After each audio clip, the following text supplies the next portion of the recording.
পল্টুর নতুন স্ত্রী পূজার নামে থানায় মামলা করলো অহনা। বিয়ের পরদিনই নতুন বউকে খুঁজে পাচ্ছে না কেউ বাড়িতে। হ্যালো গাইস, কি অবস্থা সবার? ছোট বউ নাটকের আগামী পর্বে ধামাকাদার আপডেটে আপনাদের সকলকে স্বাগতম। পর্বের শুরুতে আমরা পরিবারের সকলকে দেখতে পাই। পল্টু পরিবারের সবাইকে বলতে থাকে যে হঠাৎ করেই কোথায় গেল পূজা, আমি তাকে কোথাও খুঁজে পাচ্ছি না।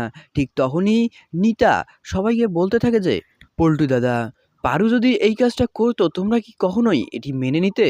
তখন পল্টুর মা বলে যে তুমি কার সঙ্গে কার তুলনা দিচ্ছ। পরবর্তী দৃশ্যে আমরা অহনাকে অফিসে দেখতে পাই। সেখানে তার বস তাকে একটা ফাইল আনতে বলেছিল, সেটি সে তার বসকে জমা দিলে তার বস দেখে বলতে থাকে যে আজকাল তোমার কি হয়েছে, কাজে একদমই তুমি মনোযোগী নাও। তখন অহনা বললে যে কি হয়েছে? তখন তার বস তাকে সবটা বুঝিয়ে বলে বলে যে আমি তোমাকে নতুন ফাইলটা আনতে বলেছিলাম, তুমি এখানে পুরাতন ফাইলটা এনেছো। অহনার বস তাকে বলে যে তুমি যদি কোনো টেনশনে থেকে থাকো তাহলে আমাকে জানাতে পারো। তখন অহনা অর্জুনের বিষয়টি নিয়ে আবারও তার বসের কাছে ক্ষমা চায়, তার বসও ক্ষমা করে দেয়। পরবর্তী দৃশ্যে আমরা বাড়িতে দেখতে পাই যেখানে কিনা দুর্গা দেবী সবাইকে বলতে থাকে যে তুই কি তার মায়ের বাড়িতে ফোন করেছিলি? তখন পল্টু বলে যে হ্যাঁ, আমি আমার শাশুড়ির বাড়িতেও ফোন করেছিলাম, কিন্তু তারা একদমই ফোন তুলছে না। এ কথা শুনে পারু বলতে থাকে যে টাকা পয়সাওয়ালা মেয়ে দেখে বিয়ে করেছো, অপেক্ষা তো এখন করতেই হবে। এ কথা শুনলে পল্টুর মা অনেক বেশি রেগে যায় পারুর উপর, কিন্তু এখানে দুর্গা তাকে থামিয়ে দেয়।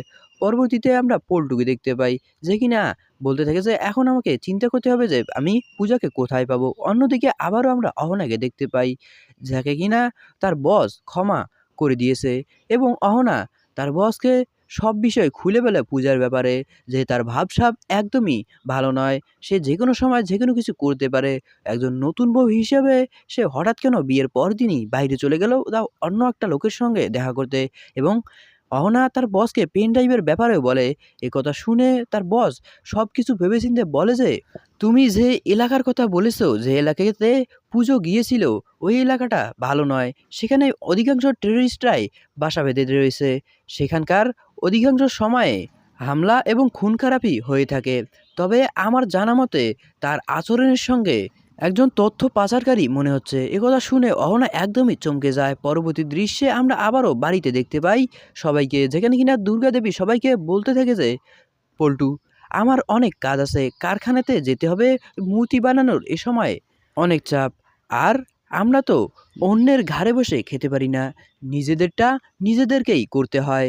একথা বলে সে সবাইকে বলে যে তোমরা পুজোকে খুঁজতে বেরিয়ে যাও এবং ভালো করে খোঁজ লাগাও, আর আমরা চলে যাচ্ছি কাজে, সেখানে কোনো খোঁজ পেলে আমিও জানিয়ে দেব, আর আমাদেরকে কাজে না গিয়ে এখানে থাকাটা বোকামি হবে। পরবর্তী দৃশ্যে আমরা অফিসের বসকে দেখতে পাই যে কিনা অহনাকে বলতে থাকে যে আমার সব কিছু শুনে মনে হচ্ছে পূজা একজন তথ্য পাচারকারী, যে কিনা দেশে বসে আমাদের দেশের গোপন তথ্যগুলো অন্য দেশের কাছে বিক্রি করে দেয়।